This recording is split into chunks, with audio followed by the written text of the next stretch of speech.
So the objectives for today's session are to understand and appreciate the national, state, and local challenges and opportunities affecting language access for limited English proficient, or as commonly known in California, LEP court users.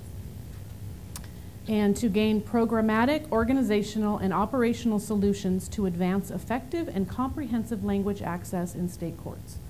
So, how many people need an interpreter just to interpret what that session means? So, to try to keep you awake, keep your energy up a little bit, we're going to start with a little trivia session here. And our lovely assistants, Tricia and Raul, are handing out responders. So we're going to do some little pop quiz trivia and ask you all to record your response, and then we'll see how much you all know about language access in the courts. I don't know about that side, Tara. Ready? Okay. Everybody have your responder? So it's like you're on Jeopardy, right? According to the 2010 U.S. Census, the foreign-born population is estimated at A, less than 30 million, B, 35 million, C, 40 million, or D, over 45 million. So press the button that corresponds to what your guess would be. How many do we have? How many do we have? Did you count them? No. About 16 or 17. Goodness, something's going 17. on out there. 17. Okay. 17. So, Uh-oh. do I press a button? That's okay, fine. I need some technical assistance. We have 17 responses. Mm-hmm. Mm-mm. And the answer is C. But we want to know. I did. Did you press enter? There's nothing here to click. Can I go back? No? There we go. Woo! So it looks like more of you actually chose D, 45 million, right? 35% of you chose C, and the correct answer is C. So, very good. You got that to work. So we'll try this again on the next one. For the period 2010 through 2013, the state with the largest percentage increase in foreign language speakers was Idaho, North Dakota, Oklahoma, or Washington. Do we have anybody in here from any of those states? Washington. So the rest of you, it's just a guess, right? 15, 16, one more.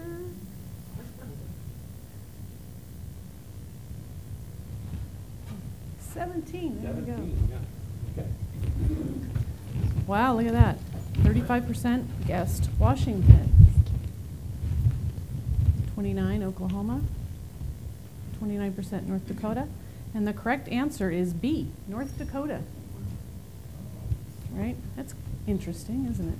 Nobody in here from yeah. North Dakota? I don't know that I've ever met anybody at a NACM conference from North Dakota.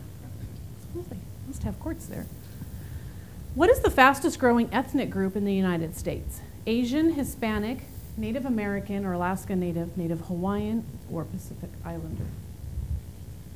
Do we have any of those groups in here today?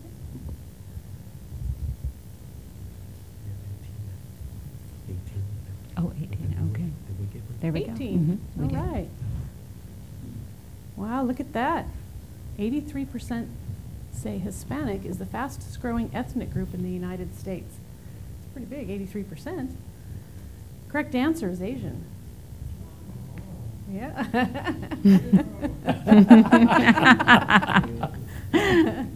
There's candy, by the way. You can reward yourselves. Right. According to a 2011 study on language used in the United States, of the people that spoke a non-English language at home, what percentage reported they either do not speak English well or they do not speak English at all? 10, 16, 22, or 33?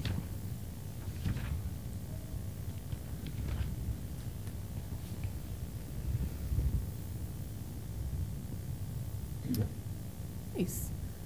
56% of you said 22%. That's right. Yay, you're all winners. Well, 56% of you are winners. The rest of you are bad guessers, right?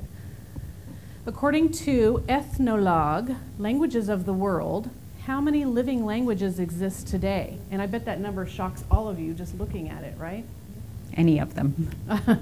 Yeah, any of them.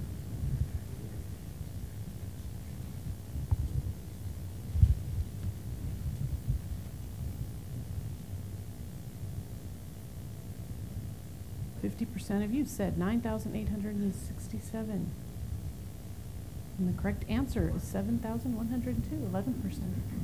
Do most of the group in here, I'm sure the only reason you're here in this fascinating topic, right, is that you all manage interpreters or interpreter services, or you are looking at trying to expand your interpreter services units. Which of the following languages is indigenous to Mexico or Central America? And Raul can pronounce these better than me. Garifuna, Tricky, or all of the above?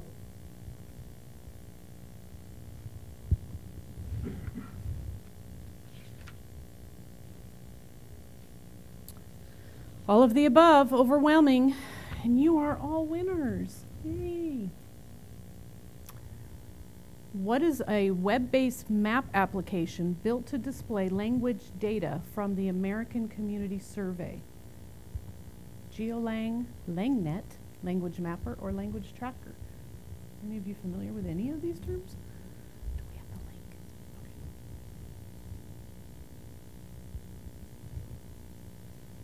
One more. Ooh.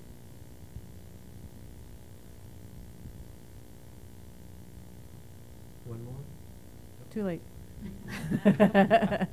41% said Language Mapper. The correct answer is Language Mapper. Are you all familiar with that application? It did sound good, right?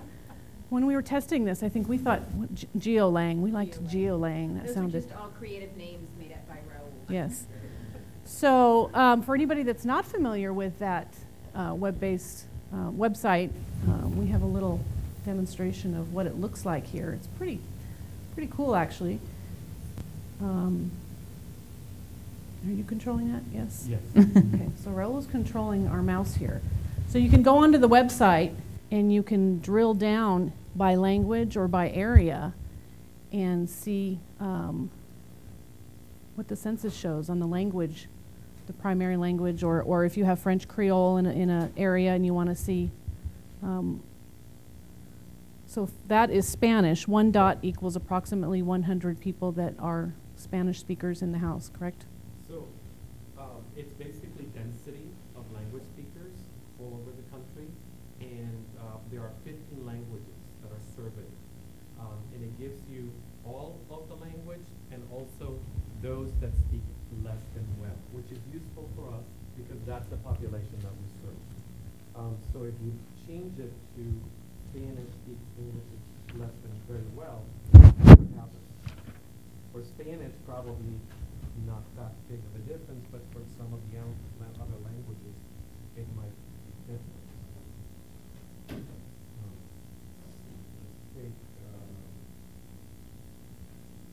And we do have links at the end of the PowerPoint. There's a page where it has links to all of these different websites and different tools. It's kind of interesting to go in there and take a look and see what's happening in your area. So there's your Chinese population. There's nobody in, was that Utah? Okay, we'll close that out.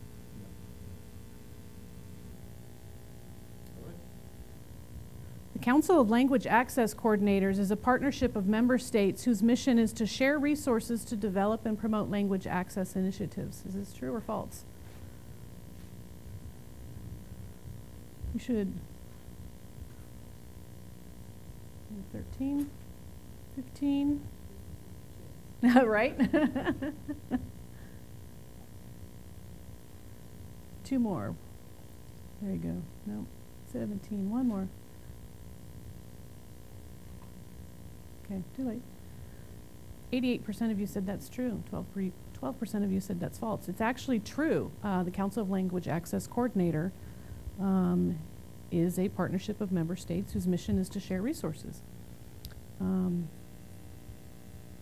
it's actually, you can find the information on the National Center's website, as Raul was brought up here. And they just had a conference recently, right, in Santa Fe. New Mexico.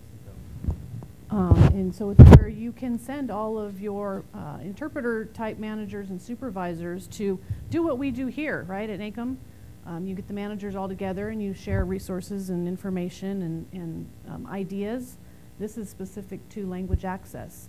So if you're not familiar with it, go on the National Center's website and check it out, right?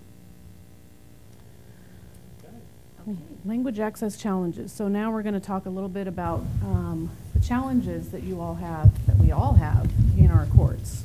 Okay. Okay, so there are some building blocks of good language access plan, and we're going to divide you up into groups.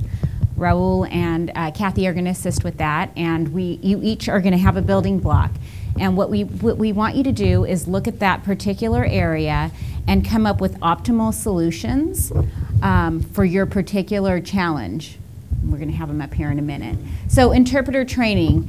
As most of you know who deal with interpreters, it's very hard to train interpreters because they spend most of their day in the courtroom. So it's a challenge when you come up on new case types and you expand in interpreters in those areas, such as civil and those types of things, to get those interpreters some training. Credentialing and testing. So in California, the Administrative Office of the Courts, or Judicial Council, is responsible for credentialing and testing interpreters. However, there's no subsequent testing available if you get reports that an interpreter isn't performing. So, maybe some ideas along those lines on how we can fix that.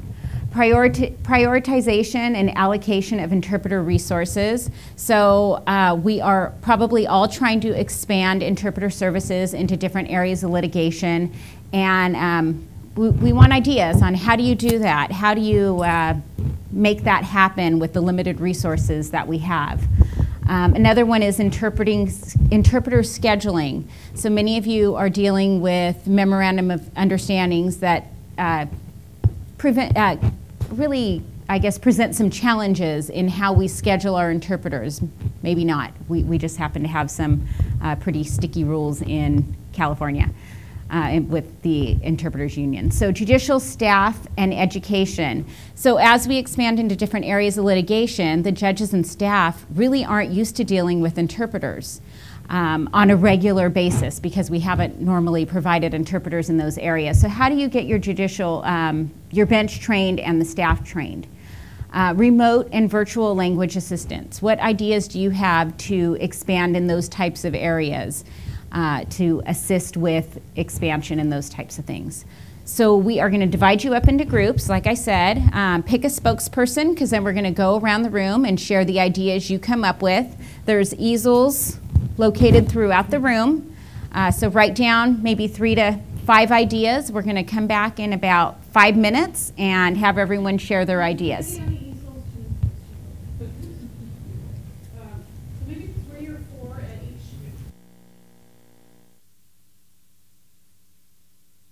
Card.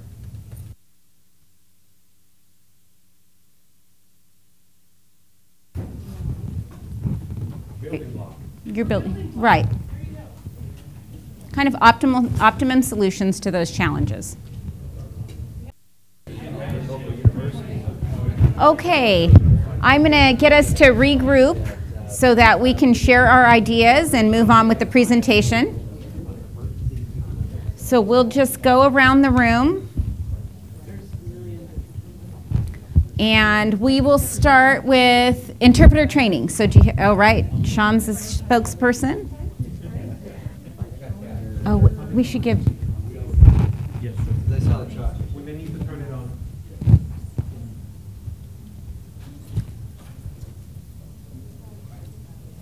Can you? I think that's on. Testing. Hello, everybody. I'm Sean Lillywhite from Orange County, California. Used to work with Tricia, actually. So for interpreter training, we had good discussion. We only got 2 items written down, but it's okay because they kind of worked into the third thought that I had. The accredited training to use towards interpreter license renewal is convenient, and we suggest, if possible, do brown bag lunches. Of course, when you have employees, you can't necessarily require the brown bag lunches. You have to just make them voluntary, make them available usually, because if you do require it, you got to pay them for it, flex it or OT it. But that is a good idea. Along with the other thought was with regard to the new technologies that are coming through on remote video and telephonic interpreting present new challenges that require additional training. That, for example, interpreters are trained just simply on vocabulary for the most part, and their modes of interpretation, sometimes subject matter, etc. Okay, as long as we're still got power. But now that you introduce this new technology element, you find that it can create problems, unintended problems, like the lights going off. And the example was given in Minnesota. The court reporters were having a hard time reporting, getting down the official record when the interpreters, I guess, were not aware of what was going on in the courtroom, were speaking too fast.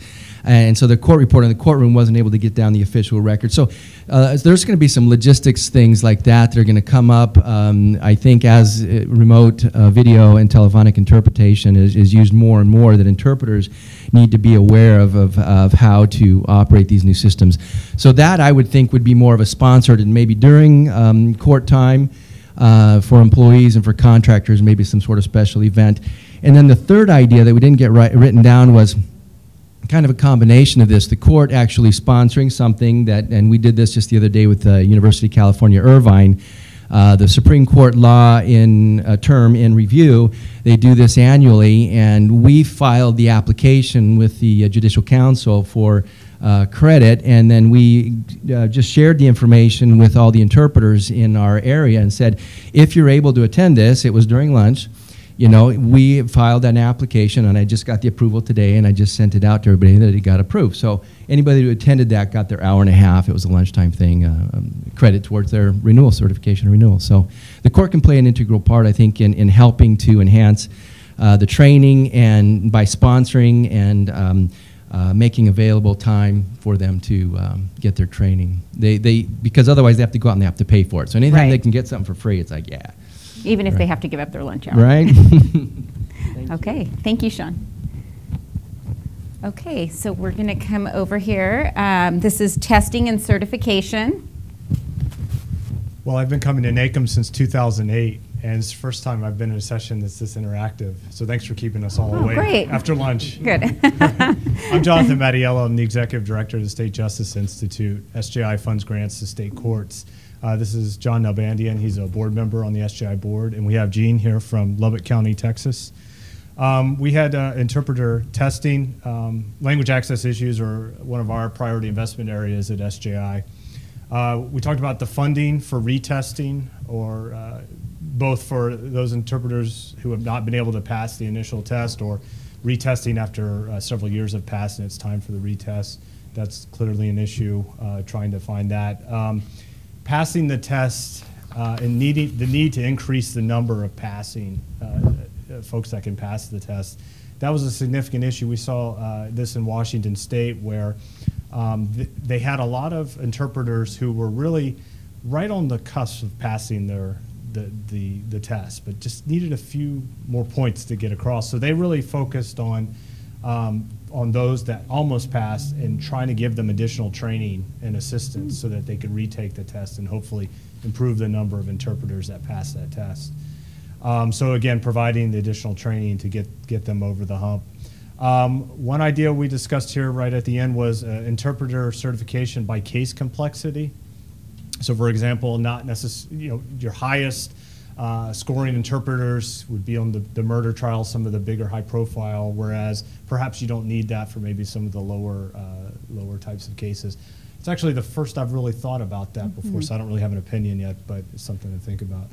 And then one idea we're pushing, SJI is pushing on a national level, and I think within the next year this solution will be up and running, and I hope you will all think about taking advantage, is the VRI, Virtual Remote Interpreting National Capability, which is going to plug in, all of you have probably heard about this, but the states have been providing the certification list of interpreters to this database that the National Center is pulling together, and there's going to be a vendor that will provide the video remote hookup to these interpreters, both in-state and out-of-state. And the idea behind this is that you'll be able to plug into an interpreter remotely. All you need is the cameras and the equipment in the courtroom, rather than having to spend the travel costs and everything to have the interpreter come to the court for 10 or 20 minutes. So this national solution is going to go live within the next year, but it'll allow you to have that access both both in your state and outside your state, and especially when you're having trouble getting enough interpreters who are certified. You can reach out and use this national capability as a solution. Great, thank you so much. Okay.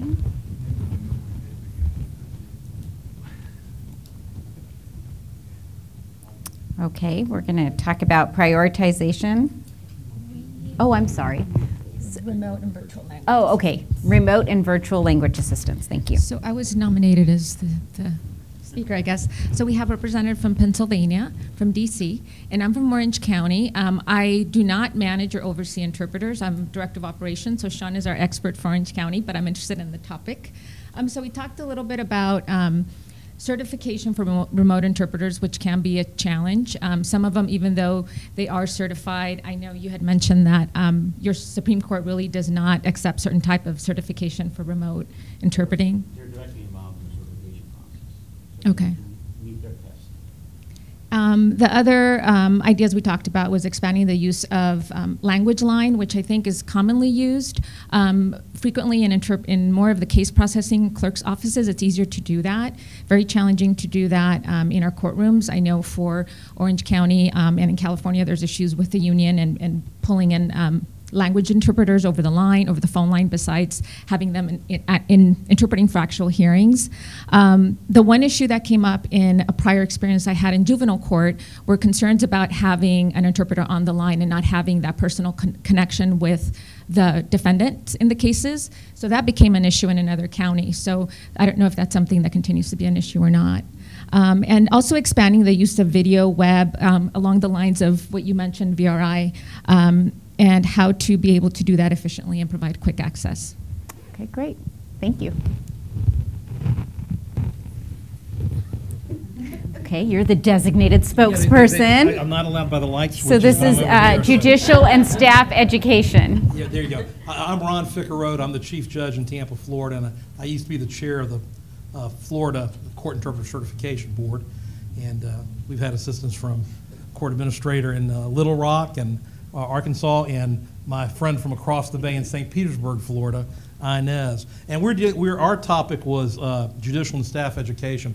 And what we've done in Florida is we have a bench book on court interpreting that we provide to judges, and also we have a block for them at Judicial College, and occasionally at our annual judicial conference we'll put on a block for them as well on some of the information that they need to know. And of course judges love cheat sheets, laminated cheat sheets like this.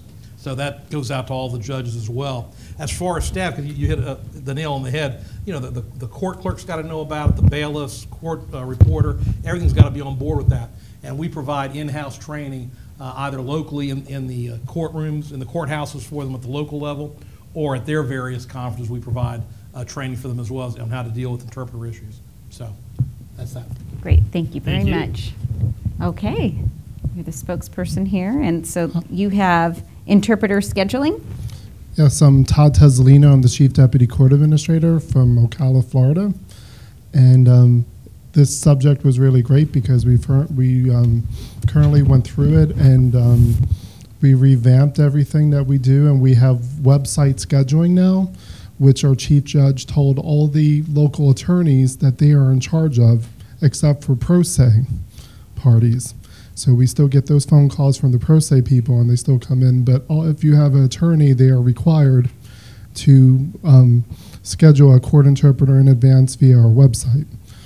Also, we did, like I said, training at the local bar meetings. We have 5 counties, so every month we go to the meeting and we got the word out on how to schedule a court interpreter and what's required. And whenever we get a request, we email the attorney back, and we thank them for sending the request in, and we tell them the interpreter's name, who's going to be there, so they know it's fulfilled. We also have a live interpreter for first appearance, arraignments, pre-trials.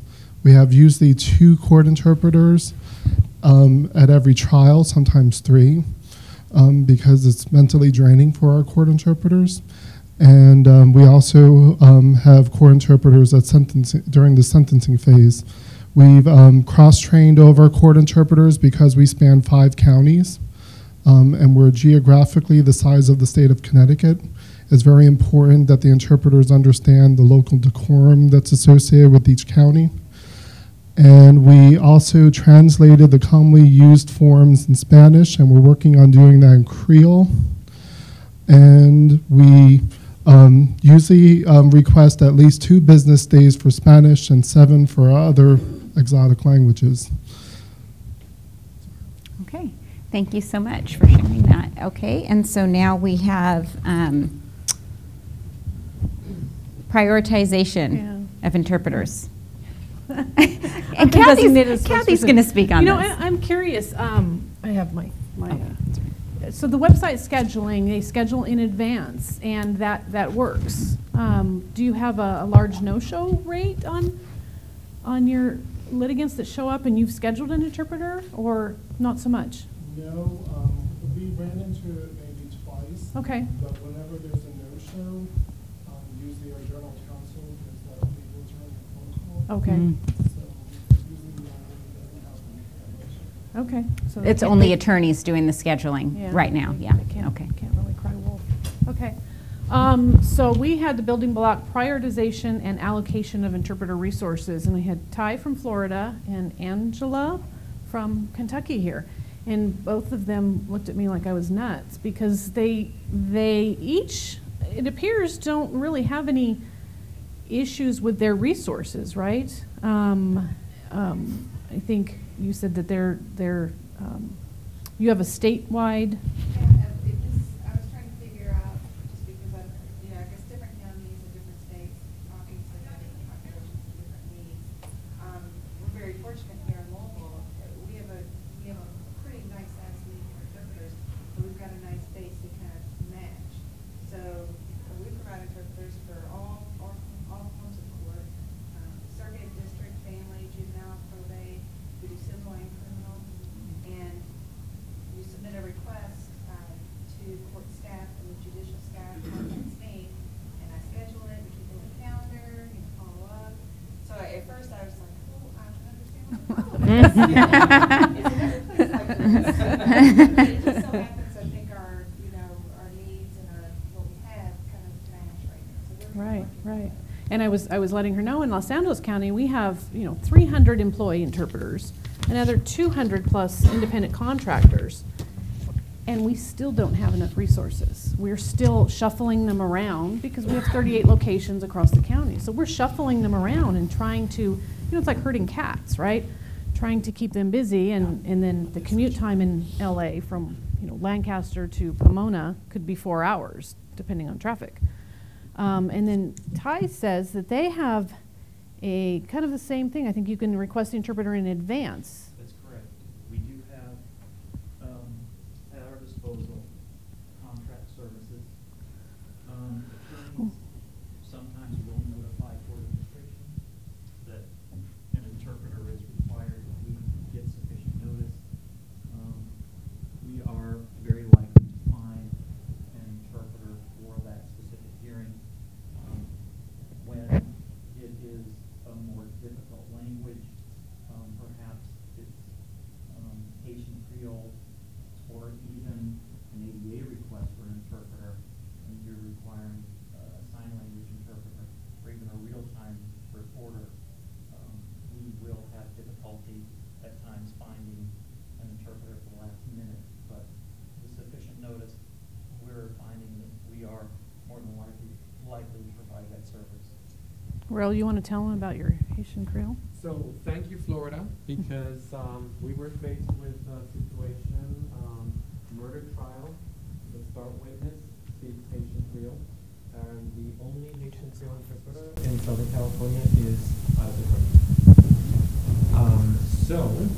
I reached out to the Council of Language Access Coordinators listserv, and we got a referral from Florida, and today. This happened today at lunch. This was happening today. Yes.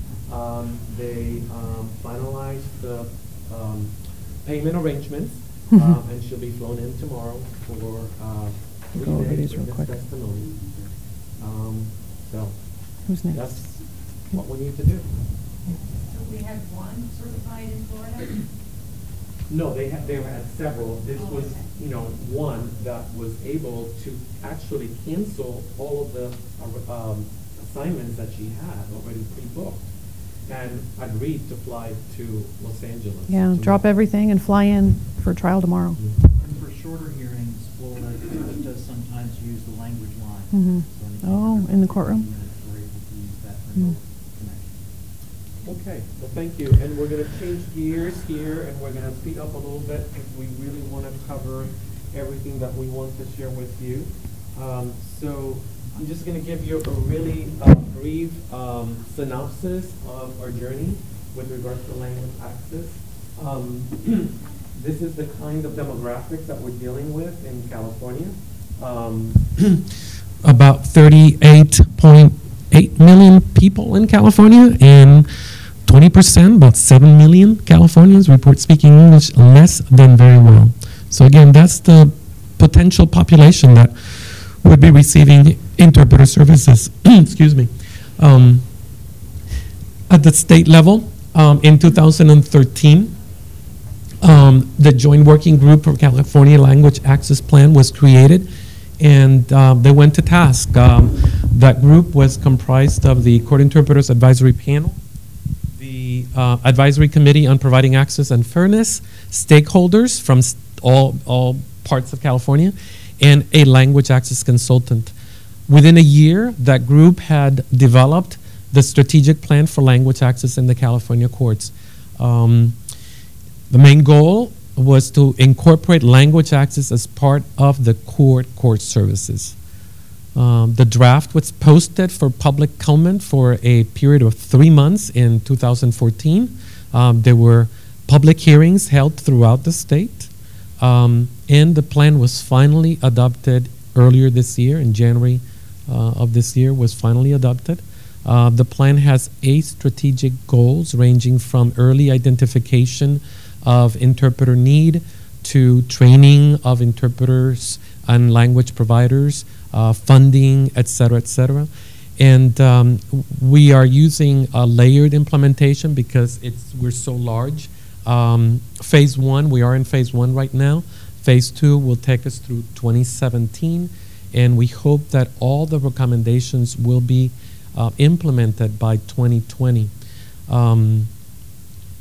If you want to review the Strategic Language Access Plan for California courts, at the end we give you a link to the Judicial Council website, and you'll be able to actually download the document. It's impressive. It has been the executive summary has been translated into 10 languages. So all the translations are available on the website as well. At the local level, there are 10.4 million people in Los Angeles County. 1 million lives in unincorporated areas. The other 9.3 live in 88 cities throughout the county. We have more than 140 distinct cultures in Los Angeles County, and we have more than 224 languages and dialects in Los Angeles County. 56.8% of the population speaks a language other than English at home. More than half of the population speaks another language. So what we did in LA County is we used the Strategic Plan for Language Access in the California courts as our roadmap. We identified the recommendations on that plan that pertain to Los Angeles County Court, We identified the responsible units and the responsible officers that would be developing and implementing those recommendations, and we developed a timeline for implementation. In some areas, we're probably ahead of other courts in California, but in some areas, we're probably going to be lagging behind, not because we don't want to or we don't have the desire to implement those recommendations. It's simply because of systems limitations, and I'll give you an example in a minute. So we'll be executing the recommendations, monitoring progress, and sharing the progress with the court staff, with the judicial officers, with justice partners, and the stakeholders in that community. So the next slide will actually give you an example of the document that we are using in LA Court. So as you see on the first column, we have the phase. Some of the recommendations spill over into different phases. So as you see, the second recommendation is in phase 1 and also into phase 2. The responsible units, comments for for us to include, what's happening with each recommendation, the implementation timeline, who's responsible, and the status of that recommendation. So as you can see, the number 1 is language access needs identification, and that is a very challenging area for us. It's in phase 1. The target is to complete in 2015, but we know we're not going to be able to simply because we have 22 separate case management systems, okay? And we don't have a means to identify those language needs early on. Now we are developing new case management systems, but those will take us into at least 2 years. So we know that that one, for sure, we're not going to be able to implement by the end of this year because our case management systems are not able to record that kind of information. The other one, however, we can pretty much check off, which has to do with requests for language services. So that kind of gives you an idea of what we're doing. I wanted to include this chart here to give you an idea of the many languages that we provide interpreters for. This is the list for 2014. We interpreted in 84 languages, not including dialects. There are many languages there that have multiple dialects. New to us in 2014 were Twi and Turkmen.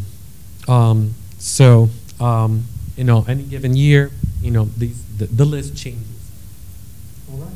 So. And most of you probably aren't aware of this, but we also have the Department of Justice breathing down our back. Some of you may also. There has been a complaint, and they have been investigating and very close behind us for the last 4 or 5 years about why we're not providing language access services to litigants in San Luis County. So we are working very hard to keep them out of our shop. So how did we, what are we doing? How are we going to get this statewide mandate on language access to work in Los Angeles County? Well, the usual, right? Organizational realignment, operational changes, calendar restructuring, program enhancements, remote language assistance. Sounds like a lot of you are already doing this, which is you're lucky if you are. We have unions that slow us down with everything. All of our interpreter employees are union members, and they do not take kindly to language line in a courtroom. That's bargaining unit work. That's their work. So they are the only ones that can do that work. So they have no problem saying they would rather somebody go back to county jail for the night because we can't get the interpreter there today and bring them back out tomorrow when the interpreter can't get there. So that's kind of what we're dealing with on one side, and then we have the Department of Justice on the other side saying you're not providing enough service fast enough. So, so as you saw, we have a lot of employee interpreters. So the first thing we did is identify a new position of supervising court interpreters so that we could herd these interpreters and use our resources in the best possible way. Right now we did a pilot program to start out. It worked really well. The interpreters liked it, the supervisors liked it. We have 10 supervising interpreters now in Los Angeles County.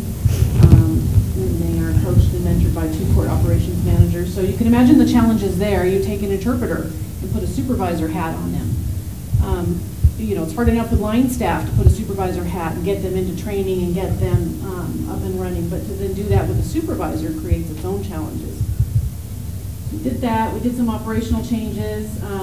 We closed a lot of courts in Los Angeles 2 years ago with the budget cuts that I'm sure everybody has suffered. But what happened with that is we closed the courts. The work doesn't go away. The work just gets pushed off to another location. So in Los Angeles, we've created what we call hub courts. So we have 6 courts located throughout the 38 locations, 6 individual courtrooms that hear nothing but small claims, 3 that hear limited civil, 5 that hear unlawful detainer cases or eviction cases, and 2 probates. So what does that do is that helps us point our resources into one location instead of having to send our Turkmen interpreter to 38 locations across the county. Not that we would send a Japanese or something. So that helped us. And the litigation types are now consolidated, so that helps. It helps our resources. And then they may cover more than one courtroom and can be redeployed to cover other areas of litigation types within the same courthouse, which just sounds like what you do in Kentucky and probably all over the courts, right? Calendar restructuring, like anything, it's getting your bench officers to agree to calendar restructuring. Schedule all your interpreter matters for 10 a.m. or 2 p.m. And that way we can use them over here in the morning and then use them over here in the afternoon. That's not always easy. Civil harassment, we pooled all those into the family law courtroom, so that helps with our resources. Program enhancements. Bench card, resource cards for courtroom clerks, internal and external language access complaint process, simultaneous interpreter equipment. little headsets that you see over there. Do all of your interpreters use the headsets when they do? Good. Training for bench officers and court and clerks, I think, as the judge said back there, right? Bench guide, and we have a sample of that here. And assess the workload assessments of our interpreters. Some of you may not have the same issues that we have. We have 30 courtrooms and 5 interpreters. So we need to make sure they are being utilized where the need is and not wandering around somewhere in the hallway.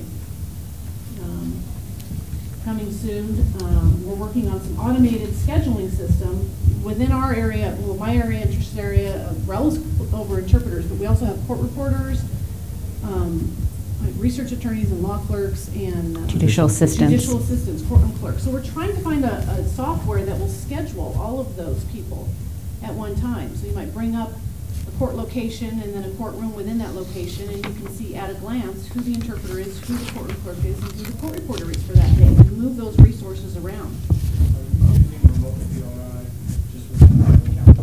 We are not yet.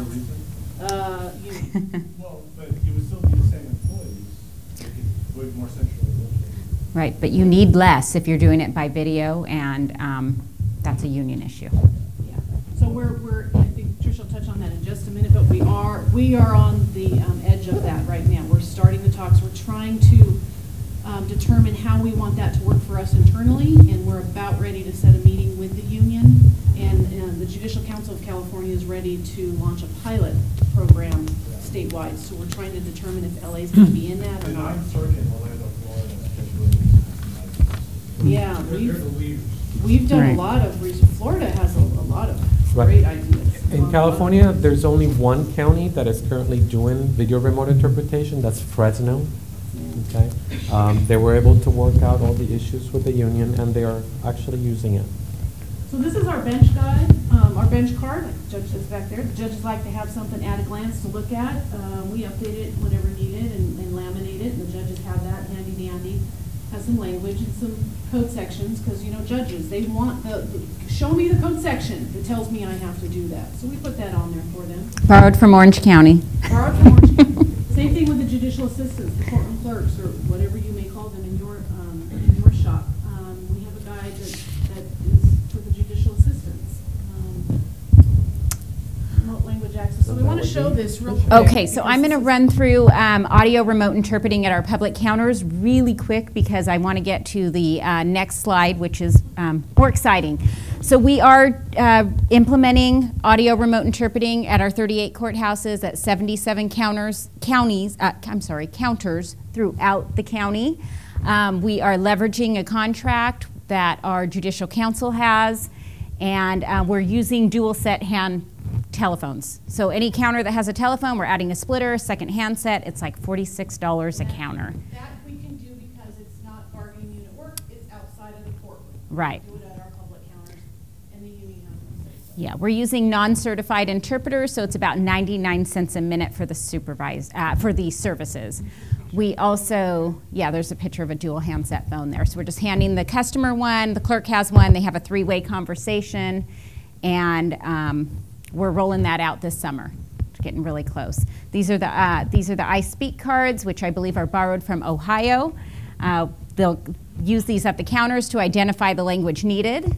And the next one is a language access card that tells the customer, hey, we're getting assistance for you. Okay, so this is our virtual language assistant, Gina.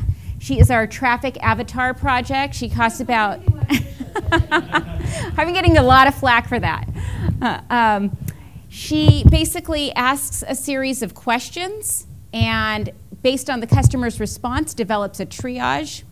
At the end of the triage, the customer can actually print out an information sheet that gives them directions on how to handle their citation. We're hoping, she does speak English and Spanish now, but we're hoping to expand in our top 5 languages very soon and also into other litigation types, but we're going to demo her. There we go. Welcome to the first phase of the Los Angeles Superior Court Traffic Audio Help. We will add new features in later phases of the project.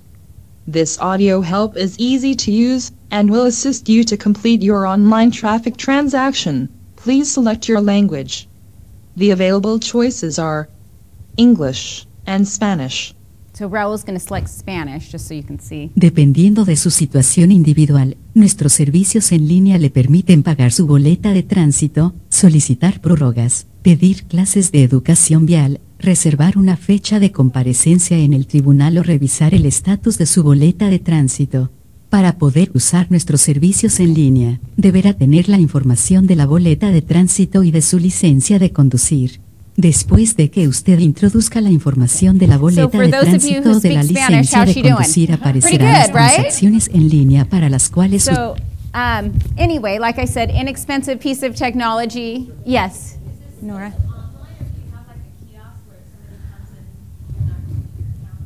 She is online right now, but I think we do have kiosks in some of our locations. We're looking at expanding that as well. So I'm anticipating she'll be available in the courthouses as well. It's relatively new for us, very new. So. In fact, some of you probably know Snorri Ogata, right? He's our IT god, whatever he is. I don't know what his title is. He's debuting CIO. at CTC in September for those of you that are going. And this is part of our marketing campaign. We have wrapped our court vehicles with this. One side's in English, the other side's in Spanish. So we are really trying to push the usage. Very user-friendly, neat piece of technology. And here is a list of references. Some of the things we talked about, Ethnologue and A World of Languages, those types of things. If the presentation's not posted yet, it will be. We did send it in, so it is there. Okay. So it's there for your review, and feel free to use it.